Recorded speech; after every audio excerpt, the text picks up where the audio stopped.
Hi and welcome to my channel. My name is Lisa and today I'm going to show you how to grow sprouts at home in a jar. It's really easy to do. Let's get started. First, let's talk about supplies. You'll need a mason jar, either quart size or half-gallon size like I'm using here. A mesh wide mouth lid or some cheesecloth and a rubber band will do. Of course, you'll need some sprout seeds and clean water, and that's it. You don't need a garden or even a sunny windowsill. Sprouts can grow in very little light.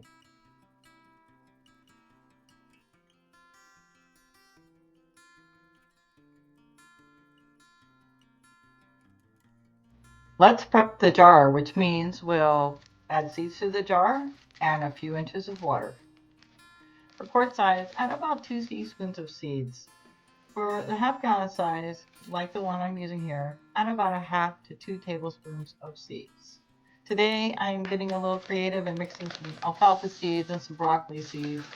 They are different size seeds, so I will need to be careful not to over soak the alfalfa seeds because they're tiny. And really, because different size seeds require different soaking time, it's probably best just to stick with one type of seed at a time. Now we're going to add a few inches of water to our sprout jar. As you can see, I like to swirl the seeds around a bit to make sure they don't stick to the bottom of the jar and get nice and wet. Next, we're going to place our sprout jar in a dimly lit location to soak for anywhere from 8 to 12 hours, depending on the size of the seeds. For these, I will soak them for about 8 hours.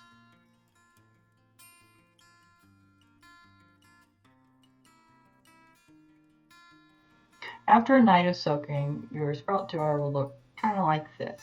What you want to do is drain off that soaking water really and rinse them really well, and then drain them in your bowl or your plate. After the first day of soaking, we don't soak sprout seeds again. What we do is rinse and drain them 2 to 3 times a day for day 2 through approximately day 4 until the little sprout tails are about an inch long. So that may look like a rinse and drain in the morning before heading out for your day, and again when you return. If you're around at midday, you can also do another rinse and drain then.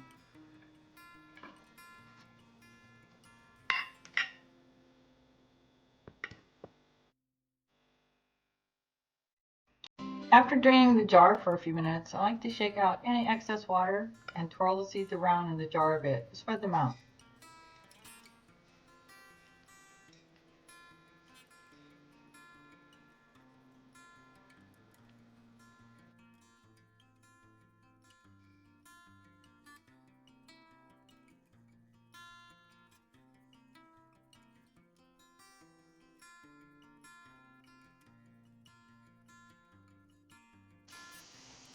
So again, we're just rinsing and draining the sprouts 2 to 3 times today, depending on your schedule.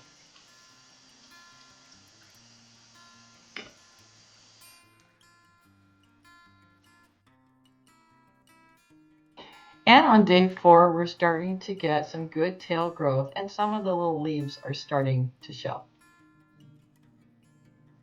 And this is what the sprout jar looked like when I pulled it out of the cupboard this morning. It's ready to be placed out of the cupboard today. Remember to go ahead and rinse and drain it first. And remember, sprouts don't need a lot of full light. Never put them directly on a windowsill. It's a little bit too hot for them. Just indirect light is fine. And that's all you need to do to grow sprouts at home in a jar. Be sure to visit the link below to get the full printable set of instructions. And if you're curious about what I'll create next as I grow this channel, please hit subscribe. Until then, thanks for stopping by.